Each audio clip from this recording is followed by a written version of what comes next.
ask your NZ travel questions. Just something. Yay, we're live! Finally. Sorry guys for the delay. It looks like YouTube didn't want to load properly today, so it's just another one of those days when YouTube is playing around with our hearts right here. Anyway, welcome to another one of our New Zealand travel questions. My name is Robin and this is Laura, and she's going to introduce us while I get started with the live chat. Okay, so we are the team behind BackpackerGuide.NZ, which is New Zealand's largest travel guide. It's a completely free online website for you guys to go and basically research anything to do with traveling in New Zealand, where you're looking for itineraries, looking for some hidden gems, seeing what activities are the must-dos, how to plan your working holiday visa, how to get a visitor visa, all that sort of stuff. We cover every single aspect of traveling in New Zealand on our website. So make sure to go check that out in between watching our videos. But because we know that you guys don't always like to read too much, we like to do this live Q&A session every Sunday at 8 a.m. New Zealand time, and for times around the world, that is on a Saturday in the US at 4 p.m. EST or 12 p.m. PST. In Europe, that is on a Saturday evening around 9 p.m. in the UK or 10 p.m. in France. And in India, that is on a Sunday morning, bright and early at 1:30 a.m. That is early. That is early. So actually, that's just really late. I don't think that's even early. That's true. I mean, if you've been out partying and then you come back and watch our live videos, maybe you would see that as more late. Exactly. Yeah. So anyway, throughout the week, we do take your questions through our various social media channels on Facebook, YouTube, Instagram, all that good stuff, so that we can go through these questions during our live Q&A session as well. And of course, you guys can come onto the live chat and ask your questions. That's basically the best place to get your questions answered for these videos as well. But throughout the week, if you do have any questions, make sure you put your questions in the comments of our YouTube videos. Go onto Facebook and search Backpacker Guide NZ and send us a private message. You can also go onto Instagram and send us a private message at BackpackerGuide.NZ. Or you can give us a cheeky mention, because now Robin knows how to use Twitter. He got a lesson on it this morning. You can send us a mention on Twitter at BPKGuide, and that's where you can get your questions answered. Here you go. All right, let's get started with the question that we received on YouTube, the good old-fashioned social media. I like this one. Yes. Anyway, so on YouTube, we have Esther Hutagaol. That say, hello. My husband and I plan to travel New Zealand on September. Thank you for your videos. It really helps us plan our vacations. I'm looking for information about charging campervan. Could we charge our campervan at Freedom Camping Area? Is it possible not to charge a campervan for 7-day traveling? Do you have any tips about that? We do have some tips about that. Exactly, we do have plenty of tips. So obviously, we do have some articles on BackpackerGuide.NZ, but this kind of way of traveling, which is freedom campsite and traveling in an RV, basically. And we will put plenty of links for you in the description below. But to come to your questions, the first thing that you're asking, Esther, is can we charge our campervan at Freedom Camping Areas? Can they? Short answer, no, you cannot. No. Freedom camping areas are usually just a car park or even just sort of like a recreation reserve with really limited facilities. It's a patch of grass. It's usually a patch of grass. There might be a toilet there. There might be some rubbish bins there, but there'll be nowhere to charge your campervan whatsoever. So that's the first thing to be aware of. If you're freedom camping, you will not be able to charge your campervan. That's when you're going to be actually using all the power in your campervan. Yeah, exactly. And on top of it, I mean, the length of time that you will be able to use your campervan for without having to recharge it will very much depend on your conception of power, right? And the first thing that comes to mind is that in the campervan itself, there are already appliances. So there is a fridge, there is a microwave, there is an oven, there is all those kind of things. The more you're going to be using those things, actually the oven usually is gas. But yeah, the more you're going to be using those things, well, the more you're going to be using power. So maybe it's worth it to reduce the coldness of your fridge already, which will help you save quite a lot of power. Yeah. But on average, from what we've found from our experience, and you've probably seen a lot of videos on us in campervans and a lot of different type of campervan. We tried many different ways of making our way around. A campervan basically lasts about 48 hours like for the smallest type of campers, which are like those juicy camper, or even those slightly bit bigger, like the thing which are kind of like a minivan. Basically, those one they last about 48 hours, and the bigger RV, the big beastie one, usually lasts for about 3 days. That's basically our experience. After that, you absolutely need to recharge the batteries, otherwise, well, you're just going to be out of power. And then for us, it did last even less long because we had all those computers and all those cameras, just the laptop already. That draws a lot of power.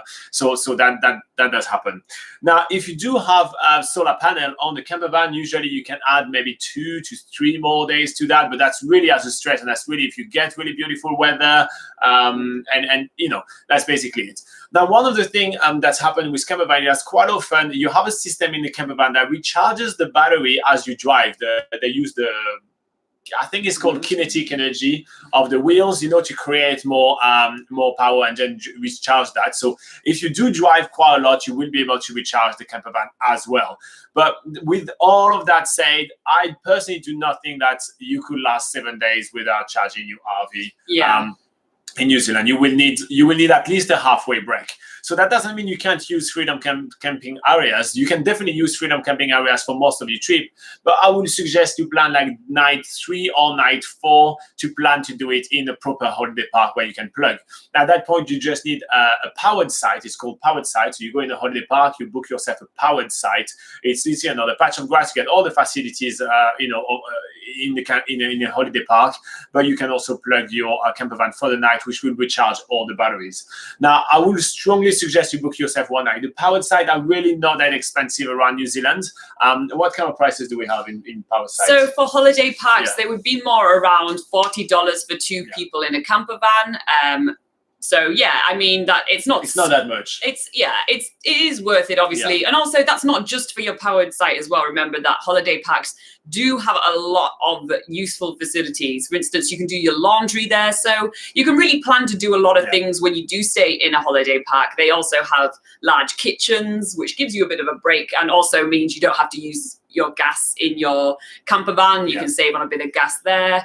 There's usually some extra things to do there. So it is definitely worth it, considering all those extra facilities. Yeah, we do plan it a lot for food, for example. Like, if you go to a powered site on, let's say, night 3 or night 4, you can definitely cook quite a lot of things. Make a big plate of lasagna, and you cut that, you cut that in 4 and you have meal for the rest, for the rest of the trip. You can bake a couple of things, make like all the food in a bigger kitchen where you have all the utensils and everything you need. And then you kind of saute and just have to reheat. And that's going to help you save power for the rest of the time because you're going to have much less of the baking and cooking to do. For example, it's just an idea, but that's basically baking is essential on your trip around New Zealand. I mean, those cookies aren't going to bake themselves. Exactly, and you haven't tried Laura's lasagna. I mean, they are freaking awesome. So basically, you want that anyway. So it's kind of why we suggest to stop in a holiday park along the way. Also, that goes down to grey and black water as well. So when you use a campervan, you have fresh water tank, which obviously is going to deplete, and you won't be able to refill that either in free campsite as well. You're going to need to be in a proper holiday park to fill that up. That means you need to have tap water and shower water and toilet water if your toilet has a water flush. If you don't go to a holiday park, you can't refill that, so you run out of water. And I can guarantee a tank of water does not last you 7 days for 2 people, guaranteed. You will need some more. So you need to refresh your water. But most importantly, you also need to empty your grey and black water. So the grey water is everything that comes from the sink. So when you wash your hands, when you do the dishes and everything, it goes in the grey water tank that you need to empty because it's all your waste water. And the black water is everything that goes from the toilet, and that's and same thing. You need to empty that as well, and you cannot do that elsewhere than the holiday park. There are a few very limited area where you can be doing that, but it's usually in a proper holiday park. So that will allow you to actually empty both of those things and refill your clean water as well. And you will need to do that at some point. So you're asking us mostly about the power right here, but I think you forget completely about how to use water in your campervan, and that's why you also need to go in a holiday park. So all in all, I think that our strong tip is to kind of plan at least on a 7-day trip, at least one stop. And if you guys are watching this video and you're just planning to, to drive an RV for longer in New Zealand, we suggest every 3 to 4 days at a minimum to go to a holiday park. The facilities are great. It allows you to kind of like, basically recharge and, everything and refill and everything. And then you can move on. So that's basically our tips for that. Do you have anything to add? I don't think so. No, I think that's pretty much everything. Other than we do have all this information also on BackpackerGuide.NZ. So be sure to check the description under this video, where we will put quite a few links to more information about freedom camping in New Zealand. Exactly. All right, and obviously like and subscribe if you find this video useful, because that helps us a lot, and we're getting close to some pretty big numbers. So we want those likes and subscribes. Laura cannot wait to be at 10,000. I know. I want to have 10,000 subscribers. How awesome! She's going to be wearing a party hat, I can tell you that. Anyway, that's the end of this one. Let's go back to the live chat. Oh, no one's there this morning. This is like the first time, I think, that on the live chat no one has said anything yet. That's so all come right. on, guys. Just say hi. Let us know where you're from. They're just waking up slowly. Let us know who's here. That's okay. We have a massive backlog. I mean, you guys have been contacting us throughout the week, sending us your questions. So we definitely have a lot to cover. Yep, definitely. All right, cool. All right, so Magda on Facebook asked, "Hi, I wanted to ask for advice about taking a laptop for a working holiday visa. Is it worth it as it's extra weight, etc.? Would I need to carry it around me? How to protect it? How to store it? Any tips? Best wishes." I like the best wishes. That's really lovely. It's polite. All right, Magda. So you're coming on a working holiday visa, which will allow you to work and travel in New Zealand, usually for about 12 months. Now, the reason why I'm saying that, because if someone is watching this video is coming just to travel around New Zealand, it's maybe a bit of a different profile. The working holiday makers, they can come work and travel for 12 months. That's quite a pretty long period of time. And that's why our answer may be slightly bit different than the answer we will give to someone that will be coming to New Zealand for only a couple of weeks or even just a month traveling. So what is the laptop useful for when you're on a working holiday visa in New Zealand? Well, it is handy to have a laptop ready just for preparing your CVs, for, applying for jobs. Usually it's a little easier to sort of also, do your job research and all that on your computer rather than on your phone, where, it's a little harder to browse on your phone. So if a lot of people do prefer to use laptops, and it's easier to write out CVs, and you do constantly need to update CVs throughout your year while you are traveling in New Zealand, and you need to create different CVs for the different types of jobs you're applying for. So definitely for those reasons, that is why you might want to consider having a laptop. And also to check BackpackerGuide.NZ, obviously, exactly. Right? This is your Bible for traveling. BackpackerGuide.NZ works perfectly well on the phone. So. It does. That's true. So whatever you guys prefer. And also, obviously, it depends on what you like to use a laptop for. A lot of people like to use it for watching movies, stuff like that. And, it maybe even gaming if you're into that as well. So, it really depends on sort of your own use of a laptop as well. If you actually are really, if you find that you do use a laptop quite a lot and can't live without it, then definitely bring it with you. Yeah. All right. So as for tips for picking the right laptop or carrying your laptop around and everything. So the thing that we did with Laura, actually, when we're on the go, we actually bought ourselves a much smaller a laptop. They are 15.6 inches. That's how they measure the screens here in New Zealand. So just find your centimeters measurements if you're from Germany or France or anything like that. Don't they do them in inches in Germany and France as well? Because in the UK, they do it in inches, I think. Yeah. Okay. I just thought it was like a screen thing. No, screens are always in inches. I think in France and Germany they do it in centimeters. It's like pizza. Pizza's always in inches too, isn't it?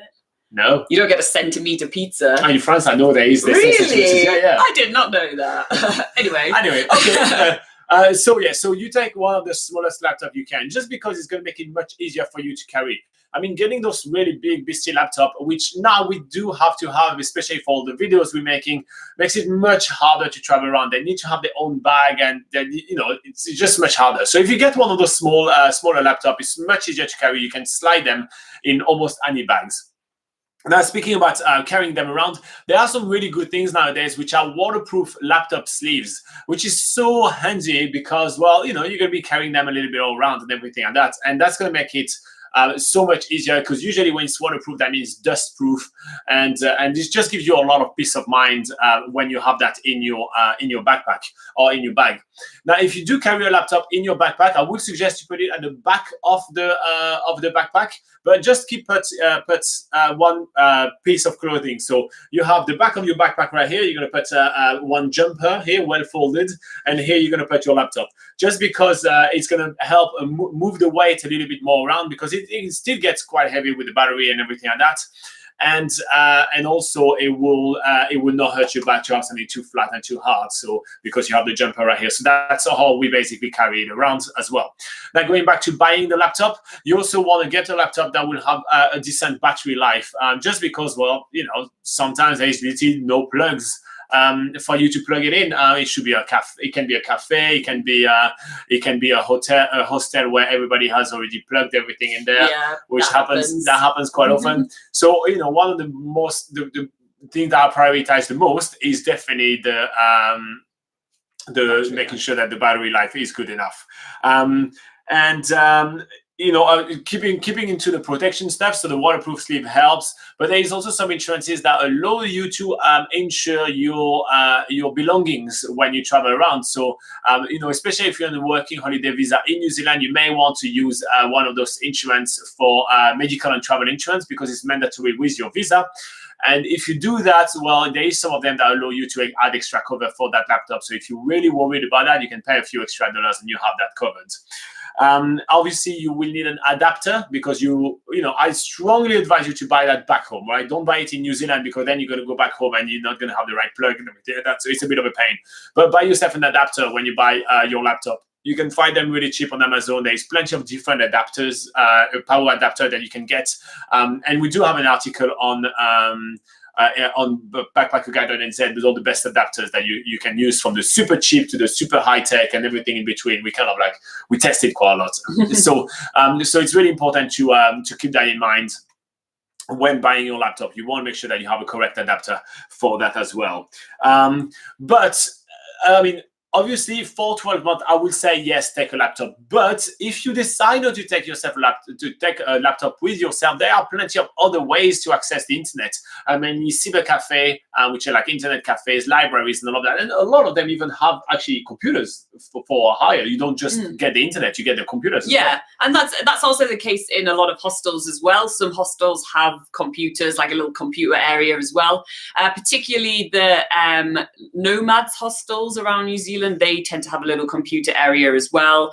I think they're called Global Gossip, the company that does that for them. Oh yeah. They also provide the Wi-Fi as well. Yeah, but I think libraries is usually the best place to go, like the more sure place to actually be able to access a computer. But obviously, as you all know, that on your phones, you can do a lot on your phones nowadays. So, for traveling around, it might just be a little bit easier to just use your phone and carry it. But then when you do need to update your CV, for instance, just find the nearest library, and you can definitely do that in the library. And also, did you consider tablets? We do live on our tablet as well, and there's some really cool rolls of keyboard, rolling keyboards, which are really flexible, very easy to use as well. So that's really cool. So you can also use that, and that may be a really good way to kind of have something in between as well. So it's obviously there's a lot of pros and cons for all of those items, but I'll say if you come for an entire year on a working holiday in New Zealand, you may need a laptop. You will need to update your CV. You will need to kind of It's definitely handy to have one. Yeah. I would personally take a laptop for sure. Yeah. But that's my take on it. Yeah, I also brought a laptop when I arrived first in New Zealand on a working holiday, and also we do have a lot of information on BackpackerGuide.NZ, which is which we have a whole article on all the things to consider for buying a laptop for traveling. So we can give you some extra information on that website, on that article as well. So we'll make sure to put the link in the description below. All right. And if you did find this video useful, like and subscribe. That always helps us a lot. All right, let's go back to live chat. So perfect Brit. That is. I thought I was the perfect Brit. Oh, you are abroad. You're literally left. You can't be the True. perfect Brit. Yeah. So perfect Brit asks, is New Zealand Muslim friendly?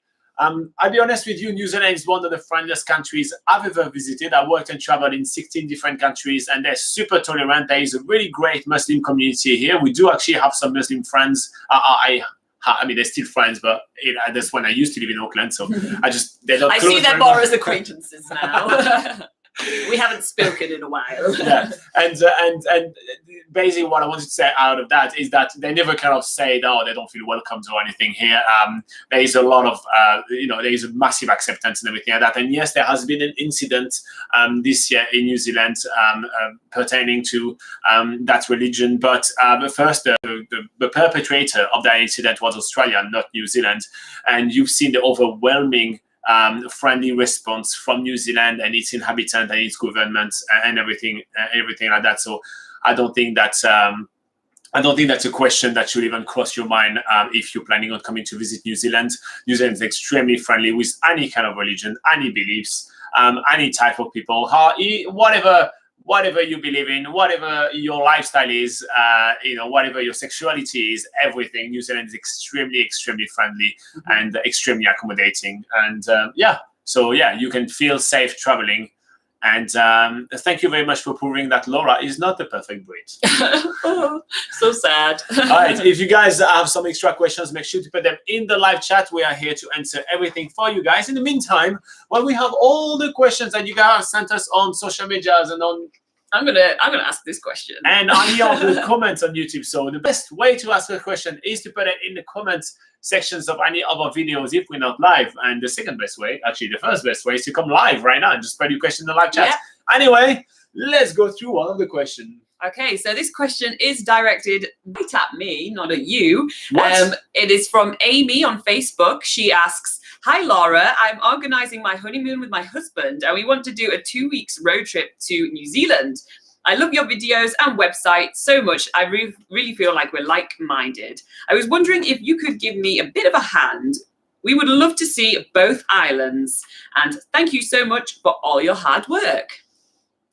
Okay, so 2 weeks on a honeymoon in New Zealand, wanting to see both islands, which actually usually we would recommend that seeing both islands in 2 weeks is really quite a hectic trip. It's personally, our personal recommendation usually would be to just spend 2 weeks in one of the islands, and that way you can really make the most of your time there and not feel way too shattered after it.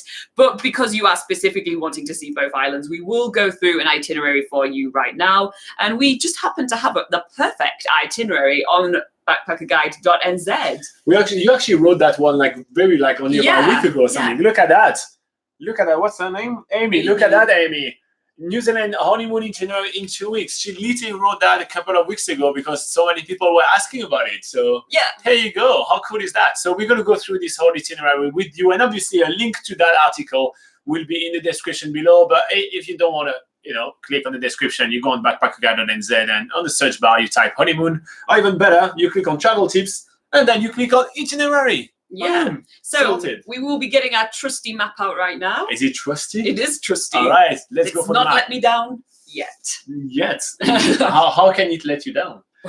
All right. Well, if the lines come off. Anyway. That's true. Auckland. So you're obviously going to arrive in Auckland, that's for sure. So what we're going to do right now, we're going to put all the destinations and then we're going to go through the whole itinerary for you.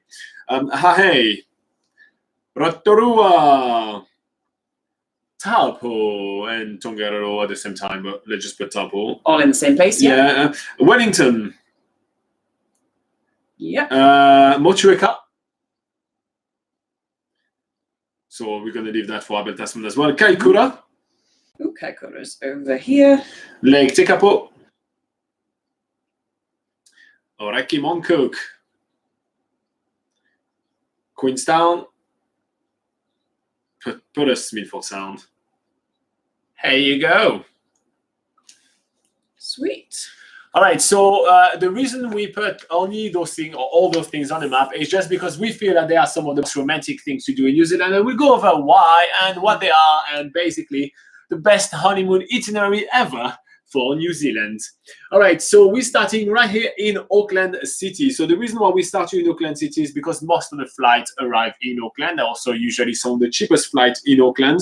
And if you do want to do a couple of things when you arrive there on your first day, if you do have some time, so on the second day before heading off, you could head to Waiheke Island, which is kind of the mecca of Auckland, where you can sip on some awesome wines in absolutely gorgeous vineyards. You take a ferry off Auckland Harbour and you go on this island, which is really just off the shore of Auckland. It's really not too long, and it's really cool to do.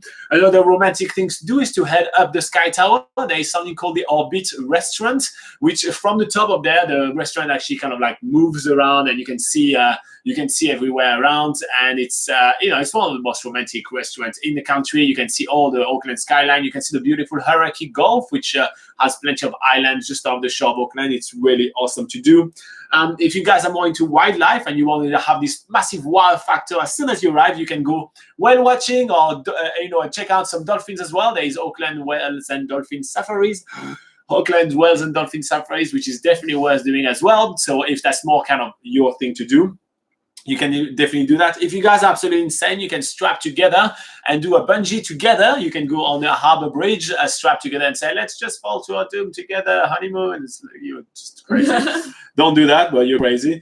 And if you're a bunch of foodies, obviously there is plenty of awesome restaurants around Auckland. And if you feel like you want to do something absolutely free because you're on a budget, you can climb Mount Eden, especially at sunset. So it's something to do right from the city centre of Auckland, and it's an extinct volcano. You get a bit of height, and you see a beautiful sunset on the Auckland skyline. So that's a couple of romantic things you can be doing in Auckland before heading to the little town of Hahei, which is near Cathedral Cove in the Coromandel Peninsula. Okay, in Hahei, this is most famous for its beautiful beaches. So if you're looking for places to take a long romantic stroll on the beach, this is the place to do it on the North Island of New Zealand. There's quite a few famous beaches here. There is Cathedral Cove, which is famous for its beautiful white cliffs. It's got a big dramatic archway in the middle of the beach. And there's some stacks, some islands out to sea. You can also do kayaking tours there, or do even a boat tour around there. And that's just a really stunning place to go check out. Also, it's famous for Hot Water Beach in Hahei, or near Hahei. And over there at low tide, there's a really good spot where you can hire a spade and basically, dig your own hot pool and enjoy your romantic hot pool session. That's pretty cool. That's pretty nice. Yeah. Just know that this romantic session will have quite a lot of people around it. It will, because it's very busy there. Yeah. And finally, another good one, if you want to get more off the beaten track, maybe get somewhere a little more secluded, you can go to New Chums Beach, which is a little north from Hahei, and that's basically, you have to walk over to that beach, and it's just a really stunning white sand beach. So that's another place to go. Exactly. Yeah. Then after that, you're going to be moving on from Hahei to the town of Rotorua. So Rotorua is kind of like the Maori mecca of New Zealand. This is where you're going to have all the cultural kind of stuff, and this is all you're going to have all the geothermal activities as well.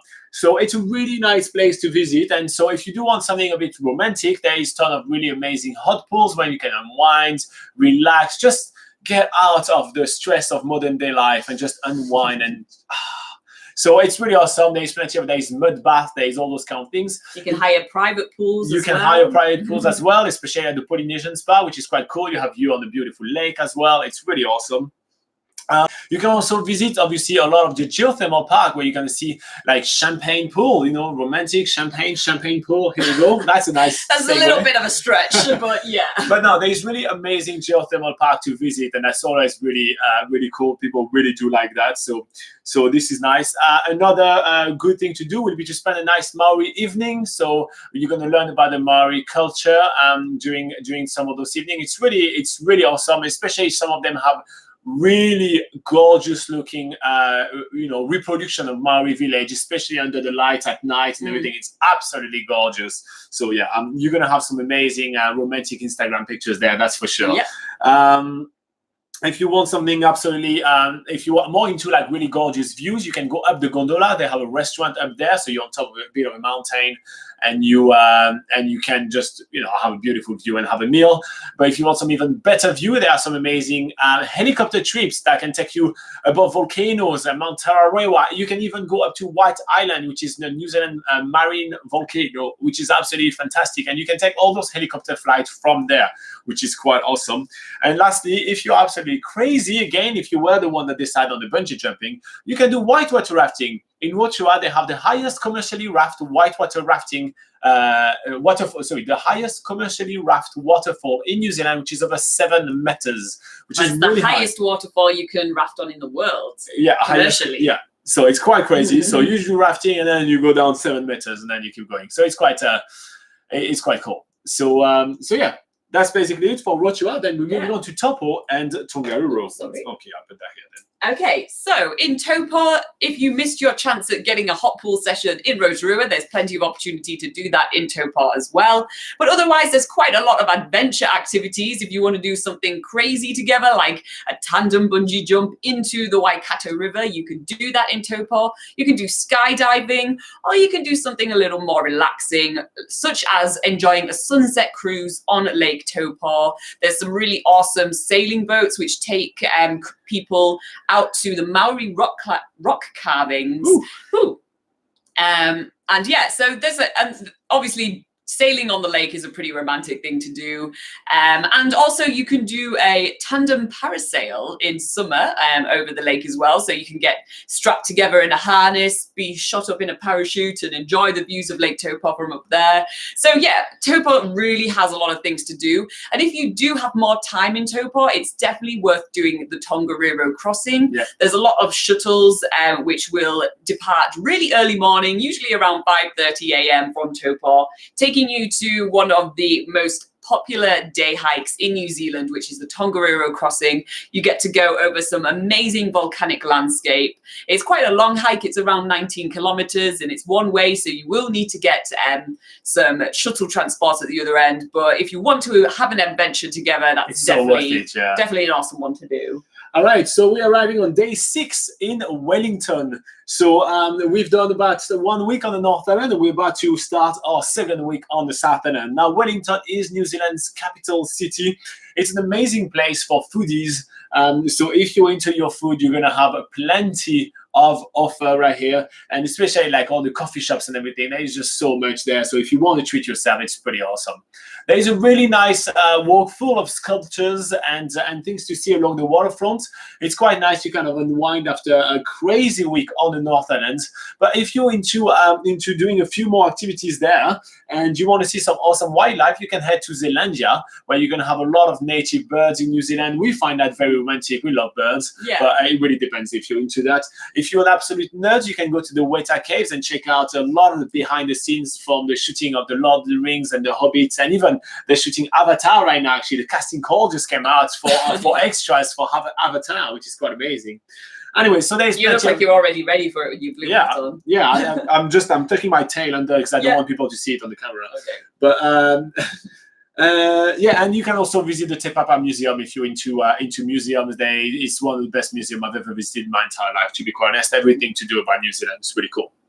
Now, if you time it properly and you take yourself and you get yourself the cruise, you can get the cruise at sunset or at sunrise, and you can actually have some amazing views of the beautiful Marlborough Sounds. So time your cruise correctly and you actually make that one of the most romantic cruise you're going to be doing in the country, because oh my god, the Marlborough Sound can look fantastic under the right light. To be fair, even not under the right light, it looks fantastic, but it can be even more amazing. And you're finally on the South Island of New Zealand. You quickly land in Picton and you're making your way toward Motueka, which is the doorway to the beautiful Tasman National Park. Okay, so this is the best place on the South Island to find amazing beaches. There's some really beautiful golden sand beaches in the Abel Tasman National Park, backed by beautiful green forest, and it's most famous here for its great walk, the Abel Tasman Coastal Track. But if you base yourself in Motueka, which is just outside of the national park, there's a lot of boat trips that go into Abel Tasman National Park for you to enjoy in a day or a couple of days. You can go kayaking over there. You can do there's some cruises which is like taking you one day by kayak and the next day you can hike back, for instance. There's a lot of campgrounds in the Abel Tasman National Park, so you can enjoy sort of like a romantic evening on the beach. There's a tour that does that. Yeah, they do like gourmet, gourmet camping and kayaking tour. So it's actually 2 days tour. And you go in, you kayak, you camp, you have like gourmet food and everything like that, and then you kayak back, and it's really amazing. It's definitely worth doing. Yeah. And it's probably going to be one of your highlights of like this romantic honeymoon that you're doing around New Zealand. Yeah, exactly. So yeah, that's pretty much the Abel Tasman National Park in a nutshell. It's definitely something to spend a couple of days there, I'd say, out of your 2-week itinerary. And then after that, you can then head back over to the East Coast and head down to Kaikoura. Kaikoura is an amazing place to visit in New Zealand if you're into wildlife. You're going to see absolutely fantastic whales. You can see like those whale tails coming out. It is so gorgeous. You can do that by sky, by taking a plane. You can do that by boat, by taking a boat.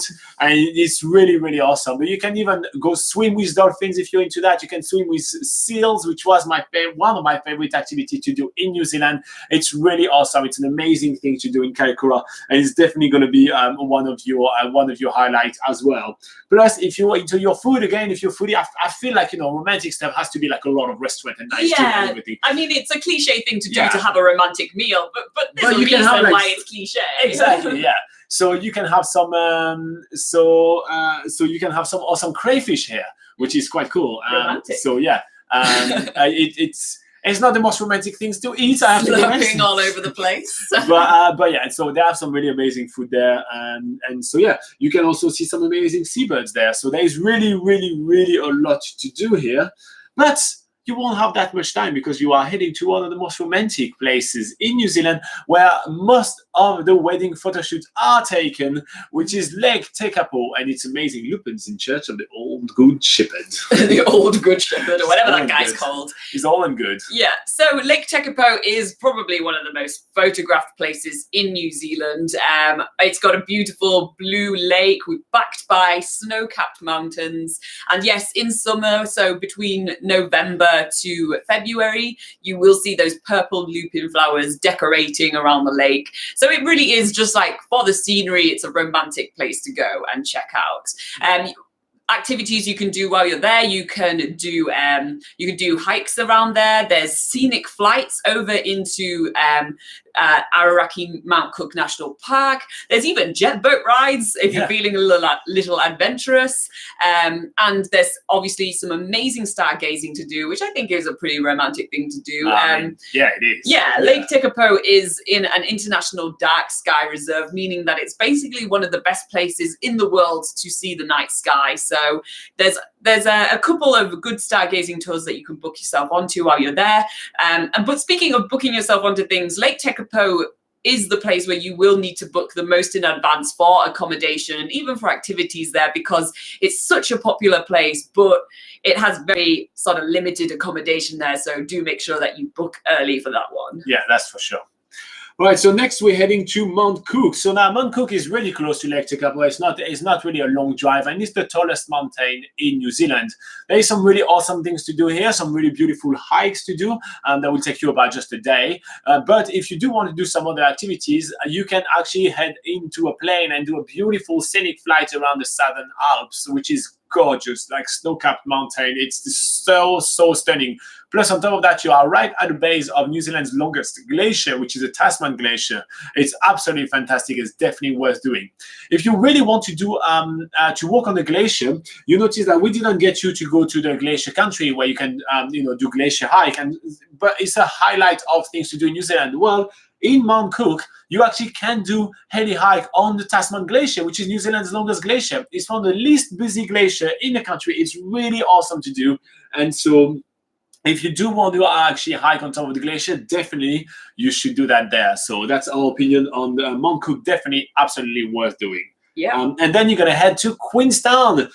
That's going to give you a couple of days in Queenstown. That's the end of your itinerary. So 2 days in Queenstown, and that includes this. Yeah. So the reason that we are getting you to end in Queenstown is because there is an international airport there. Yeah. There's a lot of flights that go back to Auckland from Queenstown, or you can get some international flights to Australia. But obviously, before you think about going, there's a lot of stuff you can do in Queenstown. There's so many adventure activities. It's known as the adventure capital of the world on New Zealand. I'd say of the world. But yeah. So you can do bungee jumping there. You can do massive canyon swings. You can do skydiving, whitewater rafting, jet boating, canyoning, just to name a few. So if any of those sound good to you, you can definitely do all of those in Queenstown. But a really popular trip to do from Queenstown is to hop onto a bus or even a scenic flight and make your way to Milford Sound. Yeah. Now this can be just a day trip. So you either take a bus, which is quite a long bus journey, but it is a super scenic drive. There's plenty of stops on every single one of the trips. Going from Queenstown, they stop pretty much at the same places, but they are all really, really nice places along the way. And then when you arrive there, you can do a cruise along Milford Sound and be sort of in the middle of these epic valleys, which have been carved by glaciers. It's really like probably one of the most stunning places in New Zealand. So it's definitely worth getting onto a trip to do that. And then you can either take the bus back, or there's options to take scenic flights back, which is awesome as well. Yeah, scenic flights are a little bit more intimate, so they might be a little bit more appropriate for a honeymoon. So I would definitely consider doing that as well. And once you get back to Queenstown, enjoy your last evening together in New Zealand, and then start the rest of your lives together, leaving Queenstown and flying either back to Auckland or back to wherever you came from. Exactly. So there is plenty of way to leave from Queenstown, and that's why we decided to finish here, just because it gives you much more time to kind of visit. 2 weeks is just not enough to do a loop and get back to set there. But yeah, fly either to Auckland or fly back home straight away. Anyway, that's our take for the best honeymoon itinerary for 2 weeks in New Zealand on both islands. But honestly, there is a lot to do right here. There's a lot to unpack. So I actually think we nailed this one. I think it's really awesome. You're proud of that one. Yeah, I'm pretty proud of this one. So yeah. Again, there is a full article about this very itinerary with all our recommendation of accommodation, our recommendation of activities, and all the links that you need. It's on BackpackerGuide.NZ. You click on travel and then itinerary sample, and you find a honeymoon in New Zealand for 2 weeks. And we're obviously going to put the link in the description below if you want an easy way to find it. Anyway, like and subscribe to say thank you for this awesome itinerary. And in the meantime, I'll get back to the live chat. All right. So Kurt is asking, hi Robin and Laura, my question, why you carry the cabs? I looking all your videos. I don't know what a cabs is. I don't know what that means. If you can just explain, I'm happy to answer that. He says also it's looking like winter time. Yes, it is pretty cold. Winter starts on the 1st, and it is the 2nd here in New Zealand. So it is literally winter now. Shankar asked, hey, actually, I have applied for my student visa since January and I have still not received any updates. Anything you can help here? You've got to contact Immigration New Zealand. We are obviously we're not in cahoots with Immigration New Zealand, so we can help. So remember, on the immigration website, they usually have a sort of a time frame of how long it will take, and actually some of those time frames are pretty large. It's sometimes even 4 months for some applications. So make sure you double check how long it's usually meant to take. Otherwise, the best thing to do is just to actually call them directly and say, "Hey guys, you haven't forgotten about me, have you?" Yeah. Magda says she's late. She just watched the answer about the laptop and she says, thank you. You're welcome, Magda. Would you suggest to carry a laptop with me at all time wherever I go, or just to leave it in the room, luggage or locker? I will leave it in my luggage. I've done that many times. We never had a problem with that. So obviously don't put it like super prominently on your bed, like open, but just zip it up, put it in your bed and put a jumper over it and you'll be totally good. Usually in hostels and stuff like that, possessions, like we've never had a problem with people, there's never been any theft or anything. Like Robin says, obviously don't leave it in an obvious place, but New Zealand's pretty safe usually, for keeping your possessions in your hostel. There are some hostels where lockers are available, so if you do feel a little safer doing that, then that's definitely an option, but usually it is safe in your room. And Zubair say, hi guys, I missed about half an hour. Oh, well, you still get an extra half an hour, so look at that, half full, half empty. Let me know what are the most updated living costs for a couple in Wellington and Napier for a year. We actually have a video about the cost of life in New Zealand, how expensive is New Zealand, and also the cost of life in New Zealand. And we also have an article on BackpackerGuide.NZ with that. We did a check on the prices, and literally nothing has changed for this year. So we will update the video to keep the content fresh, but the prices are still remaining the same. So check out this video. Check out this video about the cost of life in New Zealand and how expensive it is, because we literally go through everything from the Apple to the internet in your flat and everything like that. So So if you just go, even on YouTube, if you just type in the search "how expensive is New Zealand," then you'll see our faces there and find that video. Yeah, click on our faces. Yeah. And also say I want to live in an average expensive life with enjoying most of the traveling activities for a year. Well, yeah, we also have plenty of content about how to budget. So it's also a good way for you to kind of understand all the costs. I mean, those videos are like 20 minutes long and they're going to go through everything. So I think that's, just telling you right now that you need, I don't know, 15,000 New Zealand dollars not going to really help you. So if you watch those videos, you can write what you kind of like. And so you can do your weekly budget and then you can do your trip budget. And that's going to help you out. Also, it depends on how you're going to want to travel as well. Mm-hmm. Well, Magda here, she had another question. Should we go through that? Yeah, let's do that. All right. So Magda on Facebook asked, how much in advance would you suggest booking activities and accommodation if arriving in January? January, Magda, that's the busiest time of the year. Come on. So the busiest time of the year for traveling in New Zealand are December, January, and February. They are definitely the high season in the country, and this is when over half the amount of tourists comes in New Zealand. So we're talking about 2 million tourists coming within about those 3 months out of like a country of 4 million people. So New Zealand gets really busy at those times of the years. So that means that you have to plan your trip a little bit differently than if you were coming to during the off or the shoulder season, which are during spring and autumn in the country. Yeah.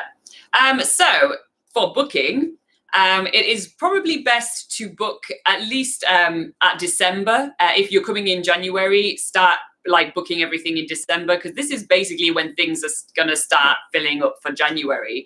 But even for the more popular places around New Zealand, for instance, Lake Tekapo, if you want to stay in accommodation at Milford Sound, in Queenstown, that accommodation there, while the activities, they're likely to have space on the activities, booking accommodation is where you're going to have the most trouble.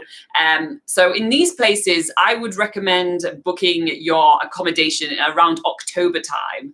I know that's pretty early, but it does get really, really, really busy during January in those select areas.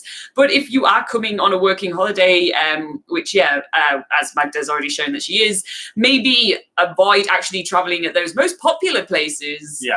During that time of year. Maybe you have the whole year to enjoy New Zealand, and they're definitely worth, in my personal opinion, I think they're definitely better to visit in one of the quieter seasons. Yeah. But so let's say you're coming in January and you want to visit New Zealand in January and you don't have much flexibility in there, you will need to book them a little bit in advance. Now, the thing is, you still have to keep New Zealand weather in mind when you book all your accommodation activities in advance, because New Zealand weather is extremely changeable. So on the places where you're going to want to do most of the activities, make sure to add yourself one more days, just so if the weather is bad and you can't do it, then you still have a little bit of flexibility. Because what happens is that when people start booking the entire trip, then there's literally no room for error. The weather has to be perfect all along, and that's not necessarily that great. When I plan my itinerary, even if I plan it very, very early in advance, I usually I'm trying to cut a couple of extra locations out. I mean, okay, I'm not going to do those ones. And I'm giving myself a little bit more time in selected areas. That gives me some time to also kind of relax a little bit. It's also a trip, it's a holiday, right? But also it gives me some time to be able to play around if the weather is really terrible on that one day I wanted to go on a hike on a hilly hike in the glaciers, for example.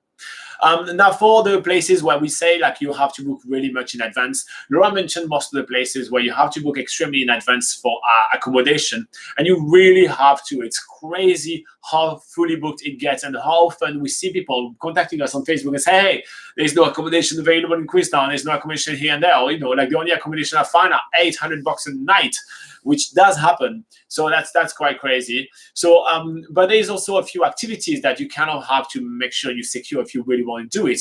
Like for example, if you want to do some tours in the glowworm caves and you want to do them at around the end of the week in summer, it is really hard to find a spot because there are loads of bus tours that go in there and then book the full capacity often. And sometimes we get contacted by people and say, listen, I couldn't go to the glowworm caves, despite the fact that they have tours going every 20 minutes. Yes, really frequently. And so sometimes that does happen. Any of the kind of flight or scenic flight or tours like that, those things also get fully booked really fast, just because there is a very limited amount of seats, and those are kind of like the really praised activity for like all the tours and everything like that. So around Lake Tekapo, as Laura mentioned, there is a few scenic flights, and they actually quite often get fully booked for like 2-3 days. So if that's the only time you have there, you're a bit stuck. So we think that when traveling in summer, you can never go wrong in a kind of booking early.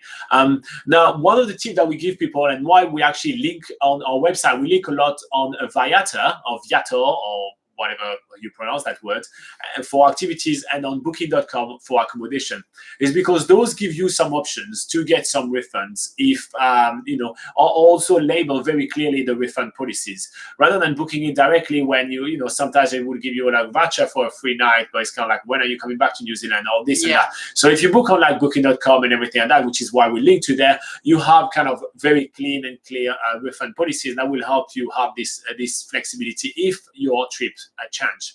Now, if you are in a situation that you're coming on a working holiday visa and you have the luxury to be in New Zealand for much longer, then at this point, as Laura mentioned, work during this season.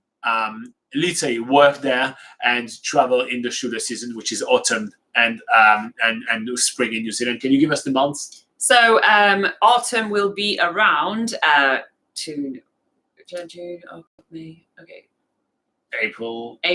March, April, May. March, April, May is a good time to travel in the autumn, and then spring is in September, October, and November. There you go. So if you have the luxury to travel during those seasons, you're going to get still like decent weather, but you're going to have like half the crowds, and you're going to have so much more room to play right here. So that's basically what we recommend in traveling. When you have the flexibility of when you're traveling. But we know that January is, when a lot of people get some time off, and that's why you guys are coming at this time. But that's why we strongly recommend to book early, just to make sure you don't miss out and you get to do that. Now, the last thing that we want to point out and that we want to touch on is transportation. A lot of rental companies, especially car rental and campervan rental, are going to be completely fully booked all the way up until the 15th of January. This is when both local tourists, i.e. like New Zealanders that want to travel and take their Christmas holiday, and international tourists are at their highest. So very often, literally, you will have massive companies like Juicy, for example, which is one of the largest companies here in the country, which will have zero availability or no vehicle, nothing at all. So you make sure that you book that. And for those, if you're planning on traveling in December, January, or February, we strongly, strongly, strongly advise you to have booked by October. So that's there's kind of very little room to play on there, and that's very important to do that. If you want to actually pick some different companies than the same like 5 mainstream ones, and have a bit more choice and everything, make sure to head to our website on the travel and then transportation. And then there's like campervan and car rentals. You can check campervan and car rentals articles where we list all the availability, like all the companies which are available and that we trust, which are available in every city you're going to be starting in, and you'll be able to make your choice. And you'll have much more choice than what you can find when you just Google it. Because when you Google it, you find the same 5 brands all the time, where there are tens of brands in New Zealand. So that's our take for booking in January. Is there anything you want to add? Not really. Yeah, I think that's about it. All right, so that's our take for booking in January. If you guys want some more information about everything we talked about, we put a few links in the description below. We also have BackpackerGuide.NZ, and we also have plenty of other videos on this channel. So make sure to like and subscribe, because that always helps us a lot. Woo! All right, let's go back to the live chat. Magda say, would you say size of wallet matters when you're on a working holiday visa? You mean only if you got a lot of money? Yeah, it depends how much cash you want to carry, but usually you just carry your card. I mean, my wallet is literally the smallest kind of wallet you can find. Obviously, it depends what you're comfortable with, but I'd say it's handy to be able to have one that's small enough to fit in your pocket at least. That's kind of what I go for as well. I try and keep my purse small, and you try and keep your wallet small so we can put them in our pockets. So, we're very much minimalist in this kind of things, So, I mean, it's probably easier to go smaller. Yeah. Yeah. Zubair says, thank you. We'll watch those videos for sure. And you also say, I had seen so many comments in some NZ videos that Kiwis are not happy about foreign students or immigrants. They are saying that most of them don't know about culture and history in New Zealand, and they are exploiting or insulting the culture of New Zealand. Me and my partner will be there next year. We want to make sure how we can learn about New Zealand culture and history of New Zealand. All right, so first up, that's a lot of bollocks. Kiwis are very friendly and very welcoming. So now you probably have a couple of old grumpy people, yes, but that's pretty much it. The rest is mostly misinformation. There is not much way to disrespect the New Zealand culture, to be quite honest. I mean, it's the New Zealand culture is it's kind of fine. I don't really see ways to disrespect it very much.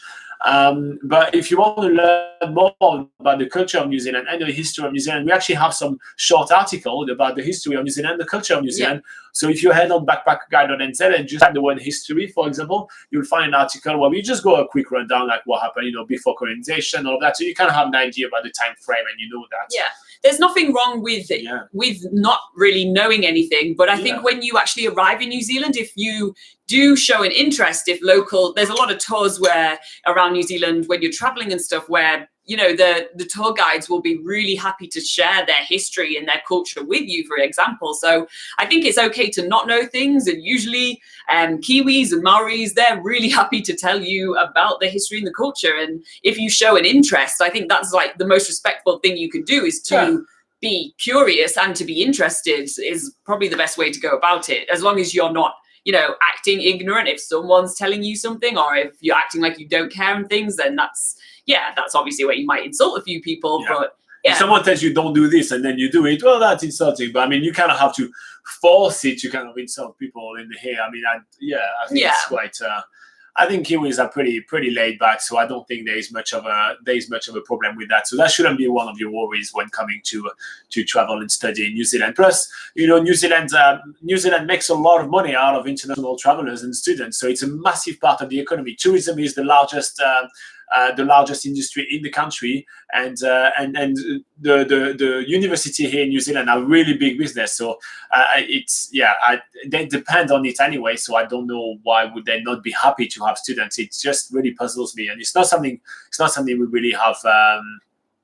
really have encountered or heard of much before. But that's true on the internet. I mean, for example, after the event that was happening in Christchurch, we had a lot of people that came to tell us that New Zealand wasn't safe, and all those kind of things, which was just based on basically just lack of information, ignorance more than anything else. And it was just fine. We just told people it's not the case, and that's pretty much it. Yeah. All right.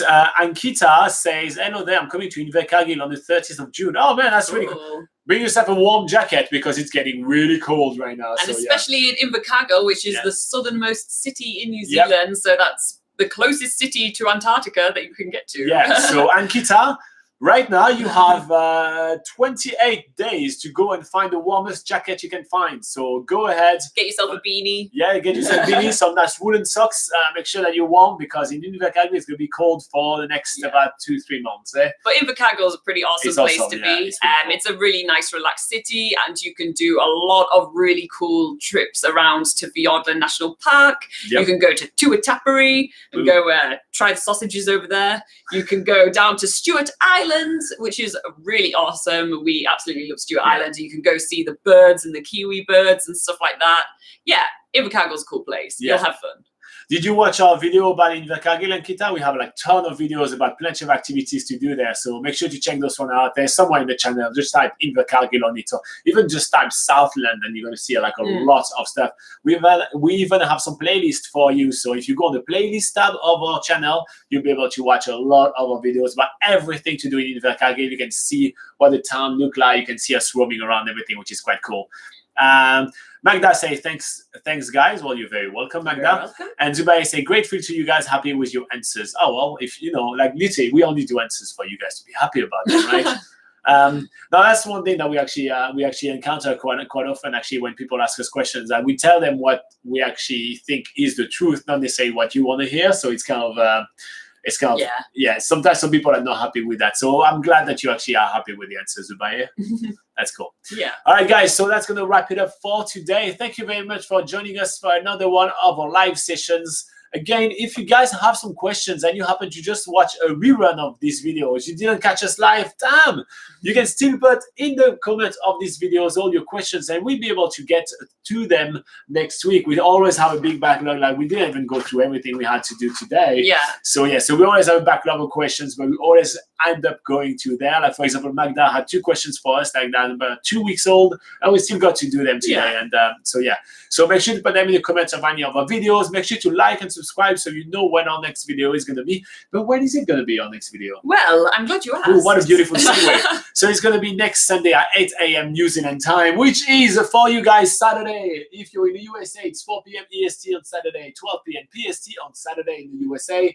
In the UK, it's Saturday 9 p.m. And in France, it's en France, c'est à 22h le samedi. And in India, it is on Sunday at 1:30 a.m., really late.